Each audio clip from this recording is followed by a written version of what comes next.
نحمدہ ونصلی علی رسولہ الکریم اما بعد عن ابی ہریرہ رضی اللہ تعالی عنہ عن النبی صلی اللہ علیہ وسلم قال اجتنبوا السبع الموبقات قالوا یا رسول اللہ وما ہن قال الشرک باللہ والسحر وقتل النفس التي حرم اللہ الا بالحق واکل الربا واکل مال الیتیم والتولی یوم الزحف وَقَذْفَ الْمُحْصَنَاتِ الْمُؤْمِنَاتِ الْغَافِلَاتِ او کما قال صلی اللہ علیہ وسلم۔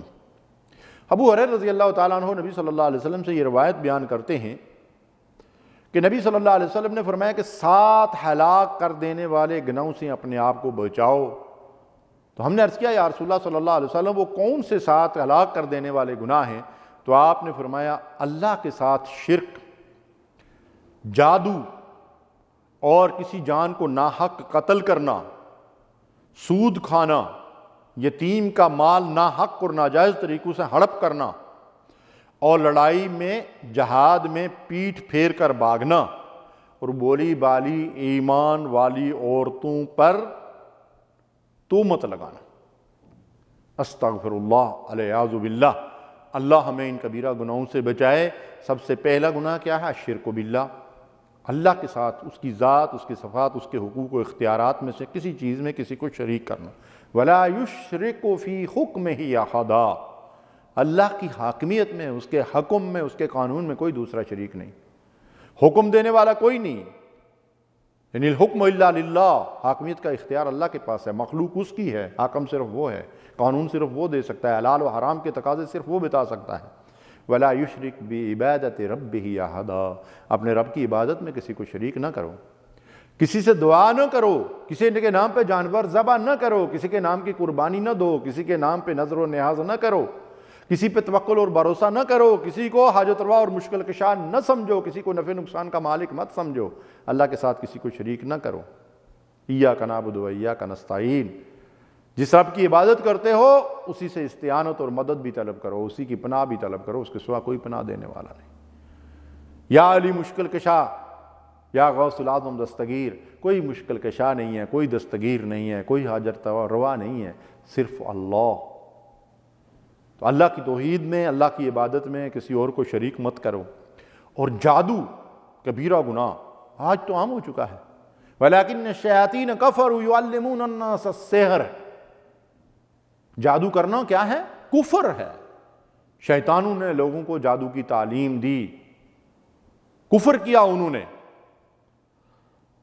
وَلَكِنَّ الشَّيَاطِينَ كَفَرُوا، جادو کرنے والا اسلام سے خارج ہو جاتا ہے، کرانے والا بھی خارج ہو جاتا ہے۔ اگر کسی کے پر جادو کرنا یا کرانا ثابت ہو جائے تو اس کی سزا اسلام میں کیا ہے؟ اس کی گردن مار دینا، اس کو قتل کر دینا، اس کو سولی دے دینا، اس کو پھانسی دے دینا۔ لیکن آج ہمارے معاشرے میں جادو بچوں کا کھیل بن چکا ہے، معمولی کسی کے ساتھ اختلاف ہو گیا اس کے اوپر جادو کروا دیا، استغفر اللہ اعوذ باللہ۔ ایسا کرنے والے بدبخت یہ سوچیں کہ وہ دوسرے کی دنیا برباد کر کے اپنی آخرت تباہ و برباد کر رہے ہیں۔ قتل ناحق، قتل ناحق بہت بڑا گناہ ہے، اس کی سزا کیا ہے؟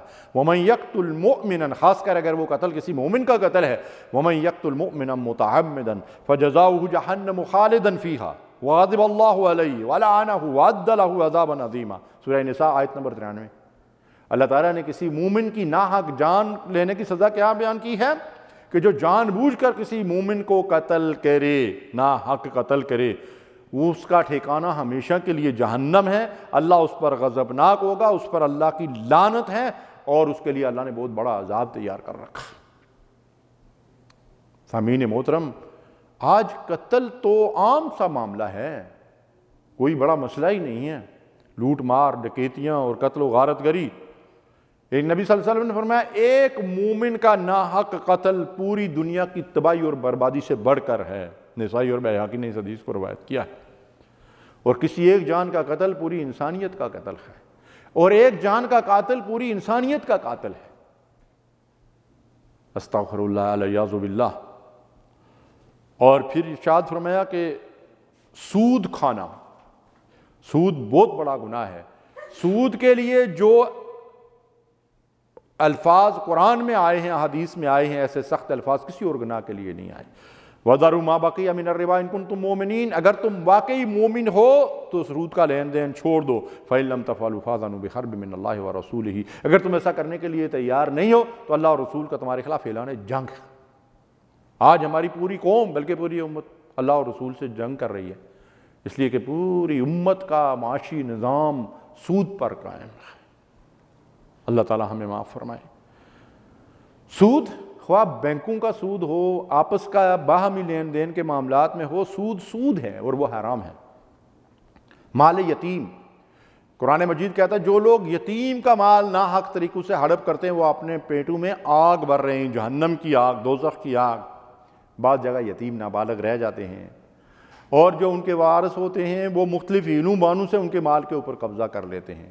ایک صاحب نے مجھے بتایا کہ ایک بزرگ بڑے اللہ والے تہجد گزار، ماتھے پہ محراب پڑی ہوئی ہے، بڑے مشہور نیک نام ہیں، لیکن اپنے یتیم بتیجوں کی جائیداد پہ قبضہ کر رکھا ہے اور بڑی بڑی عدالتوں سے بھی ان کے خلاف فیصلے ہو چکے ہیں، وہ قبضہ ختم کرنے کے لیے تیار نہیں. ہمارے معاملات کا حال یہ ہے، جبکہ دین معاملات کا نام ہے، دین و معاملہ.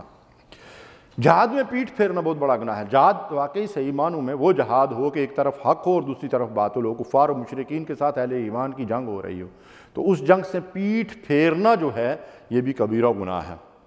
اور پھر ارشاد فرمایا کہ مومنہ عورتوں پر، پاک باز بولی بالی سیدھی سادی مومنہ عورتوں پر تہمت لگانا، اور تہمت اور بہتان بہت بڑا گناہ ہے. اسم مبینہ، کھلی معصیت اس کو قرار دیا گیا ہے. پاک دامن عورتوں پر تہمت لگانا برسوں کی عبادت جو ہے وہ برباد کر دیتا ہے. بعض اوقات ہم اپنے معاشروں میں ہم کسی مخاصمت کی بنیاد پہ کسی رشتہ دار، کسی پڑوسی، کسی دوسرے تیسرے آدمی کی جو ہے وہ بہو بہن بیٹی کے اوپر جو ہے وہ الزام لگاتے ہیں جبکہ ہمارے پاس کوئی ثبوت نہیں ہوتا.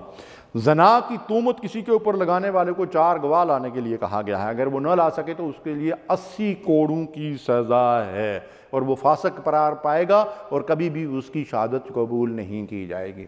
تو یہ کبیرہ گناہ ہیں، ہلاک کر دینے والے گناہ، اللہ کے ساتھ شرک، قتل ناحق، جادو، سود کھانا، مال یتیم کھانا، جہاد سے پیٹھ پھیرنا اور مومنہ عورتوں پر تہمت لگانا. اللہ ہمیں ان گناہوں سے اور دیگر گناہوں سے بچنے کی توفیق دے. وآخر دعوانا الحمدللہ رب العالمین.